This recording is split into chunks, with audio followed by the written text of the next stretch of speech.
السلام علیکم۔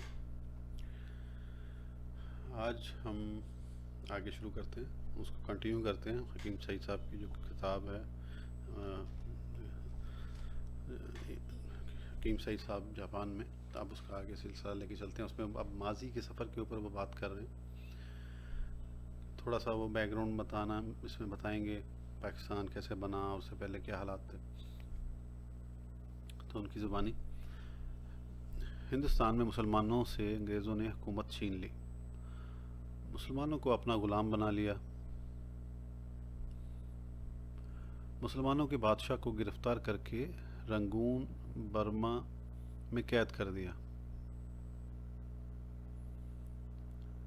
ان کی اولاد کو فقیر بنا دیا، بھکاری بنا دیا، محتاج کر دیا۔ انگریز نے مسلمانوں کو غلام بنا کر ان کو ظلم کی ہر چکی میں پیس دیا۔ غلامی نے مسلمانوں پر زوال طاری کر دیا، آزادی کی ہر نعمت ان سے چھین لی، علم و حکمت سے مسلمانوں کو انگریز نے محروم کر دیا۔ ہندوستان کے ہندو کو اپنا دوست بنا کر انگریز نے مسلمانوں کو دوہری غلامی میں جکڑ ڈالا۔ 700-800 سال نہایت عدل و انصاف کے ساتھ حکومت کر کے مسلمان اقتدار سے محروم ہو گئے۔ آخرکار مسلمان جاگ اٹھے، انہوں نے 1857 یعنی 1857 میں انگریز کے خلاف پہلی بغاوت کی۔ انگریز کا ظلم اور بڑھ گیا، اس نے مسلمانوں کو اپنے دام میں اور زیادہ جکڑ لیا۔ نہایت شدید حالات تھے، مسلمانوں کو اب معلوم ہو گیا کہ آزادی سب سے بڑی نعمت ہوتی ہے اور غلامی ایک عذاب ہوتا ہے۔ غلامی جہنم ہوتی ہے، دوزخ ہوتی ہے۔ پھر 1947 آیا یعنی 1947، 200 سال کی غلامی دور ہوئی، آزادی کا خلالی پرچم لہرایا۔ نونہالوں یاد رکھنا کہ اس آزادی کو حاصل کرنے کے لیے لاکھوں انسان اپنی جان سے گئے، لاکھوں نونہال یتیم ہوئے، لاکھوں نوجوان اسیر ہوئے، لاکھوں بزرگوں نے اپنی جانوں کی قربانی دی۔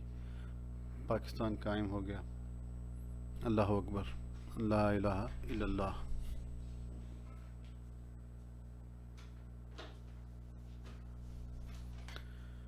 میرے عظیم نونہالوں، تم نے غور کیا 200 سال کے بعد مسلمان آزاد ہوئے، پاکستان بنایا۔ پاکستان اس لیے بنایا کہ اب ہندوستان میں جو مسلمان رہ گئے ہیں ان کو بھی آزاد کر دیا جائے گا۔ ہاں، پاکستان کا مطلب یہی تھا کہ ہندوستان میں کوئی مسلمان ہندو کا غلام نہ رہے۔ پاکستان اس لیے بنایا تھا کہ اب ہندوستان کے باقی مسلمانوں کی گردنوں میں غلامی کا طوق اور ان کی ٹانگوں میں پڑی ہوئی غلامی کی زنجیروں کو کاٹ دیا جائے گا۔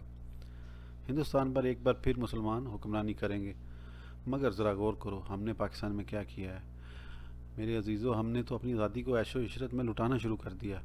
کیا قیامت ہے یہ! ہم نے پاکستان میں اپنی آزادی کھونی شروع کر دی۔ ہم نے صرف 24 سال میں پاکستان کے 2 ٹکڑے کر دیے، اب آدھے پاکستان کو بھی کاٹنا شروع کر دیا ہے۔ ہم نے اپنے عمل سے نہایت بے غیرتی کے ساتھ اب امریکہ کو پاکستان آنے اور ہم پر حکومت کرنے کی دعوت دے دی ہے۔ ہم تو آج پاکستان میں اپنی آزادی فروخت کر رہے ہیں اور ہم اپنی آزادی بیچ رہے ہیں۔ ہم پاکستان کو بھی فروخت کر رہے ہیں، ہم پاکستان کو نوچ رہے ہیں۔ جاپان کی غلامی اور آزادی کے اوپر پھر انہوں نے لکھا کہ جنگ عظیم دوم یعنی سیکنڈ ورلڈ وار کے اختتام پر امریکہ نے جاپان پر ایٹم بم گرائے، ہیروشیما اور ناگاساکی کی 2 بڑے شہروں کو منٹوں میں صفحہ ہستی سے مٹا دیا، ہزاروں لاکھوں جاپانی مار دیے اور پھر جاپان کو غلام بنا لیا۔ آزاد جاپان غلام بن گیا۔ امریکہ نے جاپان پر قبضہ کر لیا، اس کی آزادی چھین لی، مگر جاپانی زندہ قوم تھی، اسے زندہ رہنے کا شعور تھا، اسے آزادی کا مطلب معلوم تھا۔ جاپان کا ہر فرد تعلیم یافتہ تھا، ہر جاپانی جاپان سے محبت کرتا تھا، ہر جاپانی کو غلامی سے نفرت تھی، ہر جاپانی محنت کش تھا، جاپان کا ہر نوجوان جد و جہد کرتا تھا، ہر نونہال اور ہر نوجوان پڑھتا تھا۔ جاپان نے جلد آزاد ہونے کا فیصلہ کر لیا۔ امریکہ کے جنرل میک آرتھر نے شہنشاہ جاپان کی توہین کی تھی، اپنے دفتر میں شہنشاہ جاپان کو حاضر ہونے کا حکم دیا تھا۔ اپنے دفتر میں بلا کر جنرل میک آرتھر نے پورے جاپان کی ناک کاٹ دی تھی۔ اہل جاپان نے اس کا بدلہ لینے کا فیصلہ کر لیا، اس لیے کہ ہر جاپانی اپنے شہنشاہ کی عزت کرتا ہے، اسے محبت کرتا ہے، اس کے لیے جان دے دیتا ہے۔ عظیم جاپان جد و جہد میں مصروف ہو گیا۔ خاموشی کے ساتھ جاپان کا ہر انسان جاپان کی تعمیر نو میں مصروف ہو گیا، آزادی کا متوالا بن گیا۔ یاد رکھو کہ آزادی ہمیشہ محنت سے آتی ہے اور محبت سے قائم رہتی ہے۔ صرف 40 سال کے نہایت تھوڑے عرصے میں جاپان دنیا کا سب سے بڑا انڈسٹریلسٹ کنٹری یعنی صنعت کار ملک بن گیا۔ الیکٹرانکس میں جاپان نے کمال حاصل کر لیا، موٹر سازی میں دنیا کے ہر ملک کو پیچھے چھوڑ دیا، امریکہ کو جاپانی موٹر کاروں کی منڈی بنا لیا۔ برقی سامان یعنی الیکٹرانکس، ریڈیو، ٹیلی ویژن، کیمرے، خوردبین، سائنسی آلات، غرض ہر میدان میں پیش قدمی کر کے دنیا کو ورطۂ حیرت میں ڈال دیا۔ آج جاپان آزاد ہے۔ آج امریکہ کے مقابلے میں جاپان کی معاشی حالت شاندار ہے۔ جاپان کے ین نے امریکہ کے ڈالر کو شکست دے دی ہے۔ آج امریکہ جاپان کا محتاج ہو گیا ہے۔ آج امریکہ جاپان سے ڈرا ہوا ہے، سہما ہوا ہے، وہ چین اور جاپان میں اتحاد قائم ہوتا نہیں دیکھ سکتا۔ آج جاپان کا ہر فرد فخر کے ساتھ اپنے عظمت پر شکر گزار بنا ہوا ہے۔ اس کا دل خوش ہے، وہ آج آزاد ہے، وہ خوشحال ہے۔ آج جاپان دنیا کے ہر ملک کی مدد کر رہا ہے، ہر ملک کو امداد دے رہا ہے۔ یہ ہیں آزادی کی برکات۔ اور کتنا بڑا فرق ہے کہ ہم 200 سال رات دن جدوجہد کر کے آزاد ہوئے، پاکستان بنا لیا، آزادی کی ہوا میں سانس لیا، مگر اپنی بدعمالیوں کی وجہ سے ہم نے صرف 40 سال میں پاکستان کے ٹکڑے ٹکڑے کر دیے۔ ہم نے پاکستان سے محبت نہیں کی، پاکستان کی بوٹیاں نوچ نوچ کر ہم اسے کھا گئے، پاکستان کو ہماری دولت کی ہوس نے کنگال کر دیا۔ ہم بے ایمان بنے، اللہ اور رسول صلی اللہ علیہ وسلم کو چھوڑ کر دشمنوں کو دوست بنایا اور پھر ان دشمنوں کے ہاتھ اپنی ہر آزادی فروخت کر دی۔ ادھر تم ذرا جاپان کو دیکھو، صرف 40 سال میں آزاد ہو کر اس نے دنیا کی ہر قوم کو للکارا ہے، امریکہ کو نیچا دکھایا۔ جاپان نے امریکہ سے بدلہ ایٹم بم سے نہیں لیا، بلکہ علم و حکمت سے لیا۔ سائنس کے میدانوں میں آگے بڑھ کر امریکہ کو نیچا دکھایا۔ میں نے جاپان کی مقدس سرزمین پر قدم رکھا تو دیکھا کہ ہر جاپانی کا چہرہ سرخ ہے، مسکراتا ہے، ہر جاپانی اپنی آزادی پر نازاں ہے، ہر جاپانی اخلاق سے پیش آتا ہے۔ جاپانی بڑا ہے اس لیے جھکتا ہے، جب درخت پر پھل آتے ہیں تو درخت جھک جاتا ہے۔ پھر میں نے پاکستان کے حالات پر غور کیا، ہمارے سیاستدان کس طرح آپس میں لڑ رہے ہیں، ہمارے پاکستان کے صنعت کار کس طرح پاکستان کو لوٹ کر اسے کنگال کر رہے ہیں۔ ہم کس قدر شرمندہ ہیں۔ دنیا میں ہماری کوئی عزت نہیں ہے، کوئی آبرو نہیں ہے۔ آزادی کو نعمت کو ٹکرا کر ہم نے غلامیوں میں خود کو جکڑ لیا ہے۔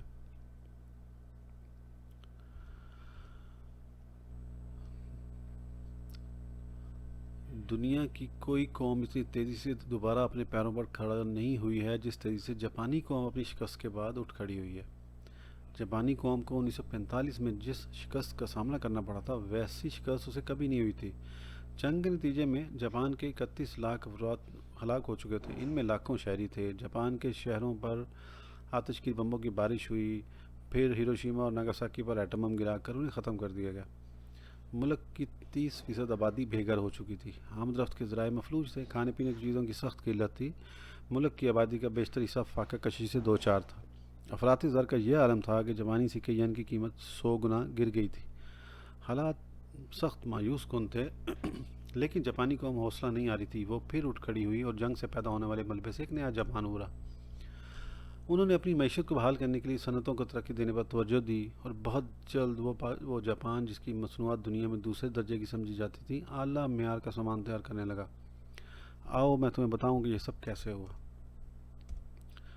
بہت سے لوگوں کے لیے یہ بات باعث حیرت ہے کہ دوسری جنگ عظیم کے بعد سے اب تک کے مختصر عرصے میں جاپان کی اتنی زبردست معاشی اور اقتصادی ترقی کا راز کیا ہے۔ جنگ عظیم دوم کے بعد جاپان کی حیرت انگیز صنعتی، مشینی اور معاشی ترقی کا جائزہ لیا جائے تو وہ واضح طور پر 2 ایسے اسباب نظر آتے ہیں جنہوں نے جاپان کی ترقی کو دوسرے ملکوں کے لیے قابل رشک بنا دیا ہے۔ نمبر 1، اسلحہ اور دیگر فوجی سامان بنانے والی صنعتوں کی فوری طور پر گھریلو ضرورت کا سامان بنانے والی صنعتوں میں تبدیلی، اور نمبر 2، دوسرے ممالک کی صنعتوں سے صحت مند مقابلے کا رجحان۔ دوسری جنگ عظیم کے دوران جاپان میں فوجی اسلحہ سازی کی صنعت اپنے عروج پر تھی اور تمام فیکٹریاں فوجی نوعیت کے آلات و سامان بنانے میں مصروف تھیں۔ مزدوروں اور انجینئروں کو ایسی فیکٹری میں لگا دیا گیا تھا جو بری اور بحری فوج کے لیے طیارے، اسلحہ، حساس آلات، ریڈار اور فوجی مواصلات کی دیگر اشیاء تیار کرتی تھیں۔ پھر 1945 میں وہی فیکٹریاں ضروریات زندگی کی دیگر اشیاء تیار کرنے والی صنعتوں میں تبدیل کر دی گئیں۔ جہاں فوجی سامان تیار ہوتا تھا وہاں کپڑا بننے لگا، جہاں ریڈار تیار ہوتا تھا وہاں الیکٹرانک کی مصنوعات نظر آنے لگیں۔ 1945 میں امن سمجھوتے کے ذریعے جاپان پر فوجی سازوسامان بنانے کی پابندی لگا دی گئی۔ وہ صرف اپنے لازمی دفاع کے لیے فوجی نیت کی چھوٹی چھوٹی چیزیں تیار کر سکتا تھا۔ اس کے علاوہ جاپان پر باقاعدہ فوج رکھنے پر بھی پابندی ہے۔ صرف یہی نہیں بلکہ وہ فوجی ٹیکنالوجی اور ساز و سامان تیار کر کے دوسرے ملکوں کو برآمد بھی نہیں کر سکتا، یعنی ایکسپورٹ بھی نہیں کر سکتا۔ ان کی تمام پابندیوں کا ایک مثبت نتیجہ یہ نکلا کہ جاپان میں اسلحہ سازی کی اور دیگر فوجی صنعتوں کا کوئی وجود نہیں رہا، لہذا ساری قوت کار، ساری مین پاور دوسری کارآمد صنعتوں کی طرف مرکوز ہو گئی۔ وہ ملک جو اسلحہ سازی کی بڑی اور جدید صنعتوں کے مالک ہیں، ان کا بنیادی مقصد صرف اور صرف جدید اور تباہ کن اسلحہ بنانا ہوتا ہے۔ اور دوسرے ملک وہ کی افواج اس سامان کو ضرور خریدتی ہیں. اس کا بنیادی سبب اس جدید اسلحے کی بہترین پرفارمنس ہوتا ہے. چنانچہ نتیجے کے طور پر مارکیٹ میں رست و طلب کے قوانین آزادانہ طور پر کام نہیں کرتے. لہٰذا اگر ایک مرتبہ کوئی بھی اثر فیکٹری حکومت کا کانٹریکٹ حاصل کر لے تو اس قسم کی فیکٹریاں اپنے ملک کا فعال ذیلی ادارہ بن جاتی ہیں اور ان کے نفع نقصان کے تمام تر ذمہ داریاں ان کا اپنا ملک برداشت کرتا ہے. لیکن دیگر صنعتوں میں صورتحال بہت مختلف اور مشکل ہوتی ہے. ان صنعتوں کو بہت کچھ کرنا پڑتا ہے. مثلا دوسری فیکٹریوں سے مسابقت، مال کی کھپت، ان کا معیار، قیمتوں کا اتار چڑھاؤ، مارکیٹنگ، اشتہارات، مارکیٹنگ ریسرچ، ایشیا کو بہتر بنانے کی ریسرچ جیسے شعبوں پر ایک بڑی رقم خرچ کرنا ہوتی ہے. ایکسپرٹس یعنی پیشہ ور ماہرین کی مہنگے دام و خدمات، محدود بجٹ اور ان سب کے علاوہ اس بات کی بھی کوئی ضمانت نہیں ہوتی کہ ان کی فیکٹری نفع حاصل کرے گی یا خسارے میں جائے گی، یعنی پرافٹ ہوگا یا لاس ہوگا، یہ بھی کنفرم نہیں ہوتا. تو یہ صورتحال ان فیکٹریوں کے لیے اور بھی پیچیدہ اور دشوار ہوتی ہے. جو پہلے فوجی استعمال کی چیزیں تیار کرتی ہیں بعد میں انہیں شہری سہولیات اور دیگر ضروریات زندگی کی اشیاء تیار کرنے میں لگا دیا گیا ہو، کیونکہ یہ دونوں چیزیں اپنی نوعیت کے اعتبار سے ایک دوسرے سے بالکل مختلف ہیں. جاپان میں جب فوجی نوعیت کی اشیاء تیار کرنے والی فیکٹریاں غیر فوجی سامان یعنی ضروریات زندگی کی دیگر اشیاء تیار کرنے لگیں تو حیرت انگیز طور پر ان کی کارکردگی اور معیار میں اضافہ ہوتا چلا گیا. اس کے علاوہ ان صنعتوں نے اپنی قیمتوں پر بھی مکمل کنٹرول حاصل کر لیا اور اضافی منافع حاصل کرنے لگی، جبکہ عام صارف بھی زیادہ مطمئن نظر آنے لگا. آخر یہ اقتصادی کرشمہ کس طرح ہوا؟ اس قسم کی کامیابی حاصل کرنے کے لیے بہت ذہین اور شاندار منصوبہ بندی کی ضرورت ہوتی ہے. ابتدا میں ان صنعتوں کو کثیر تعداد میں انجینئر اور سائنسدانوں کی ضرورت تھی تاکہ وہ اپنے مال کے معیار کو جدید ترین معیار کے مطابق بنا سکیں. تو اس سلسلے میں انتہائی سمجھداری سے کام لیتے ہوئے ان سائنسدانوں اور انجینئروں کو جو فوجی طیارے بنانے میں مصروف تھے گاڑیوں کے پلانٹ پر لگا دیا گیا. ان کے کام کی نوعیت تقریباً ایک جیسی تھی. فوجیوں کے لیے دوربین وغیرہ بنانے والے کو کیمرے بنانے کی فیکٹریوں میں تبدیل کر دیا گیا. ریڈار اور دیگر حساس آلات بنانے والے کارخانے الیکٹرانک کی مصنوعات سے منسلک ہو گئے. بلا شبہ اس قسم کی ٹیکنیکل چینجز نے یعنی تکنیکی تبدیلیوں نے جاپان کی اقتصادی ترقی کی راہوں کو مزید ہموار کر دیا. جنگ کے بعد کے ابتدائی برسوں میں امریکہ میں کچھ چیزوں کی تیاری اور ان پر ریسرچ کو محدود کر دیا گیا تھا. جاپانیوں نے اس صورتحال سے بھرپور فائدہ اٹھایا اور یہاں کے انجینئر اور سائنسدان نئی چیزیں ایجاد کرنے اور تیار کرنے میں مصروف ہو گئے اور اس سلسلے میں ان کا پرانا تجربہ ان کے بہت کام آیا. جو لوگ ریڈار کی تیاری میں اپنا جواب نہیں رکھتے تھے وہ اب اعلیٰ الیکٹرو مائکروسکوپ ٹیکنالوجی میں اپنے جوہر دکھانے لگے. وہ لوگ جو آپ دوزوں تیاروں کی صنعتوں سے وابستہ تھے انہوں نے اپنے تجربات سے فائدہ اٹھاتے ہوئے بلٹ ٹرین تیار کر لی. جنگ کے زمانے میں فیول پمپ تیار کرنے والوں نے نئے کارآمد انجن بنانا شروع کر دیے اور یہ سب اس لیے ممکن ہو سکا کہ ان لوگوں کو ان کی پیشہ ورانہ مہارت کی روشنی میں وہی کام دیے گئے جو ان کے مزاج کے مطابق تھے اور ان کے پیشہ ورانہ تربیت کا نچوڑ تھے. جب 1951 یعنی 1951 میں امریکی قابض فوجیں جاپان سے چلی گئیں تو پورے ملک میں نجی صنعتوں کے قیام کا عمل تیزی سے شروع ہو گیا. اس سلسلے میں جاپان کے حکومتی اداروں اور محکموں نے دل کھول کر ایسے لوگوں کی مدد کی جو صنعتیں قائم کرنا چاہتے تھے. نجی صنعتوں اور تجارتی کمپنیوں میں سرمایہ کاری میں زیادہ تیزی سے اضافہ ہوا جبکہ ریسرچ اور ڈیولپمنٹ میں بھی سرمایہ کاری بڑھا دی گئی. بین الاقوامی تجارت کی وزارت سائنس اور ٹیکنالوجی کی وزارت اور دوسرے ادارے کے کاروباری حلقوں کی مدد پر کمر بستہ ہو گئے. جدید ٹیکنالوجی حاصل کرنے کے لیے تحقیقی منصوبوں پر خطیر رقم خرچ کی جانے لگی. ایسے لوگوں کو انتہائی آسان شرائط پر قرضے دیے گئے، ان کے لیے ٹیکس میں بھی چھوٹ دی گئی. اس کے علاوہ انتہائی اعلیٰ سطح پر سائنس اور انجینئرنگ کی تعلیم شروع کر دی گئی. اس کا نتیجہ یہ نکلا کہ سائنسدانوں اور انجینئروں کی ایک ایسی ٹیم تیار ہو گئی، ایک ایسی کھیپ تیار ہو گئی جس نے اپنی ذہانت اور مہارت سے پورے ملک میں صنعتی انقلاب برپا کر دیا. آج جاپان کی تیار کردہ اشیاء جہاں معیار میں اعلیٰ ہوتی ہیں وہاں قیمت میں بھی دوسروں سے کم ہوتی ہیں. اسی وجہ سے جاپان میں صنعتی ترقی عروج پر پہنچ گئی. بلا شبہ اس طرح سے بین الاقوامی سطح پر بھی ترقی میں اضافہ ہوا اور پورے عرض پر جاپانی صنعتیں چھا گئیں. آج کل جاپان میں دوہری صنعت کی اصطلاح بھی رائج ہے. جیسا کہ میں نے بتایا کہ جنگ کے بعد فوجی صنعتوں کو غیر فوجی صنعتوں میں تبدیل کر دیا گیا تھا، لیکن اب یہ بھی ہو سکتا ہے کہ ان میں سے کچھ غیر فوجی صنعتیں بھی بنا دی جائیں. ایسی صنعتوں کو دوہری صنعت کا نام دیا جاتا ہے اور اس قسم کی ٹیکنالوجی ملکی دفاع کے کام آ سکتی ہے. ایسی صنعتیں زیادہ تر وہ ہیں جہاں آج کل انتہائی حساس ٹی وی سیٹ بنائے جاتے ہیں، وہ ریڈار بنانے کے کام آ سکتے ہیں. اس طرح کی دیگر صنعتوں کو بھی اسی انداز سے استعمال کیا جا سکتا ہے. تو یہ تھا آج کا سیکنڈ پارٹ، اور اس میں سب سے خوبصورت چیز انہوں نے یہ بتائی کہ جاپان نے کیسے ترقی کی، کیسے امپروو کیا. کیا ہمارا ملک پاکستان ایسا نہیں کر سکتا؟ آج 2022 میں پہنچ کے بھی اس طرح کے پروجیکٹس کوئی نہیں لے کے آیا. اگر کسی نے لانے کی کوشش بھی کی تو اس کی ٹانگ کھینچ دی جاتی ہے.